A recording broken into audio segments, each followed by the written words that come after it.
Sir మీరు senior పొలిటీషియన్గా మీరు గత 2 దశాబ్దాలుగా ఏపీ రాజకీయాలను నిశ్చితంగా గమనిస్తున్నారు. అంటే అనేక పార్టీలు పోయాయి, అనేక ప్రభుత్వాలు పోయాయి. కానీ వైసీపీలో ఈ రకమైన మార్పులు, ఈ రకమైన చేర్పులు దేని సంకేతం అంటే ఏం చెప్తారు? ఈరోజు జగన్మోహన్ రెడ్డి గారు ఎమ్మెల్యే స్థానాల్లో అభ్యర్థులు మార్పులు చేస్తున్నారు. అది వారి పార్టీ ఆంతరంగిక విషయం. కానీ ఆంధ్రప్రదేశ్ ప్రజలు జగన్మోహన్ రెడ్డి గారినే మార్చాలనుకుంటున్నారు కదా. జగన్మోహన్ రెడ్డి గారు మాకు ముఖ్యమంత్రి వద్దు, మాకు ఈ పరిపాలన వద్దు అని చెప్పి ఆంధ్రప్రదేశ్ ప్రజలు నిర్ణయం తీసుకోవడం జరిగింది. ఎందుకంటే 4.5 సంవత్సరాల కాలంలో ఆంధ్రప్రదేశ్ లో అన్నపూర్ణ ప్రదేశ్ గా ఉన్నటువంటి ఆంధ్రప్రదేశ్ అరాచక ప్రదేశ్గా, అవినీతి ప్రదేశ్గా, ఆందోళన ప్రదేశ్గా, అరెస్టుల ప్రదేశ్గా, పూర్తిగా ఈరోజు ఒక అంధకార ప్రదేశ్ గా మారిపోయింది. ఆంధ్రప్రదేశ్ లో అభివృద్ధి లేదు. అప్పుడు తప్ప అభివృద్ధి లేని ఆంధ్రప్రదేశ్ లో మేము ఆంధ్రప్రదేశ్ ప్రజలు ఉన్నాం. ఇది మోహన్ రెడ్డి గారు ఖచ్చితంగా వారు మనస్సాక్షికి తెలుసు.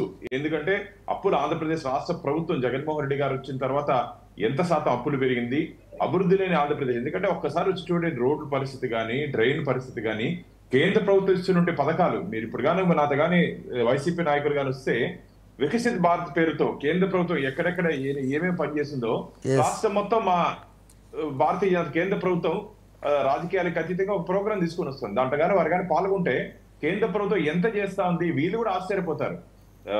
అధికార పార్టీ నాయకులు కూడా అరే ఇంత జరుగుతుందా మాకు తెలియదు అని చెప్పి ఆలోచనకు రావడం జరుగుతుంది. కాబట్టి మేము రాజకీయ క్షేత్రంలో ఇంత దశాబ్దాలుగా పనిచేసినప్పటికీ ఇంత అధ్వానమైనటువంటి ప్రభుత్వ పనితీరు, భగవంతుని కూడా రాజకీయ ప్రయోజనాల కోసం వాడుకుంటున్నారు. భగవంతుడు సాక్షాత్ వెంకటేశ్వర స్వామికి నిన్న ఇచ్చినటువంటి ప్రొసీడింగ్స్ ఒకసారి ఈ ప్రొసీడింగ్స్ చూపిస్తాను.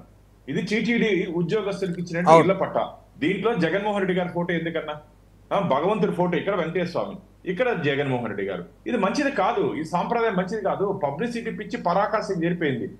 మీరు మంచి పని చేస్తే ప్రజలు గుండెల్లో పెట్టుకుంటారు, ఇలా ఫోటోల మీద పేపర్ల మీద కాదు. జగన్మోహన్ రెడ్డి గారు ఇది మంచిది కాదు. మేం కాదు, భక్తులందరూ ఆందోళన చెప్తారు. అంటే పబ్లిసిటీతో పోతున్నారు తప్ప ప్రజల కష్టాలు, ప్రజల ఇష్టాలు గతంలో సుదీర్ఘ పాదయాత్ర చేసినటువంటి జగన్మోహన్ రెడ్డి గారు ఈ రోజు కేవలం తాడేపల్లి ప్యాలెస్ కి, హెలికాప్టర్ కి పరిమితం అయితే ఎలా చెప్పండి. కాబట్టి ఆంధ్రప్రదేశ్ ప్రజలు తీవ్ర అసంతృప్తితో ఉన్నారు అధికార పార్టీ మీద. రాబో రోజుల్లో ఖచ్చితంగా గట్టిగా గుణపాఠం చెప్తారు. ఏ విధంగా చెప్తారంటే జగన్మోహన్ రెడ్డి గారు నేను ప్రతిసారి బటన్ నొక్కుతానంటున్నారు కదా, ఈసారి వీళ్ళు కూడా పోలింగ్ బూత్లకు వెళ్ళిన తర్వాత బటన్ నొక్కి ఆంధ్రప్రదేశ్ రాష్ట్ర ప్రజలు ఈ రాష్ట్ర ప్రభుత్వానికి వ్యతిరేకంగా తీర్పు ఇవ్వబోతున్నారు. పాపారావు గారు ఇవాళ అన్ని పత్రికలు తిరిగేసిన నిన్న మొన్న, ఇవాళైతే ఓపెన్ రాశారు వారి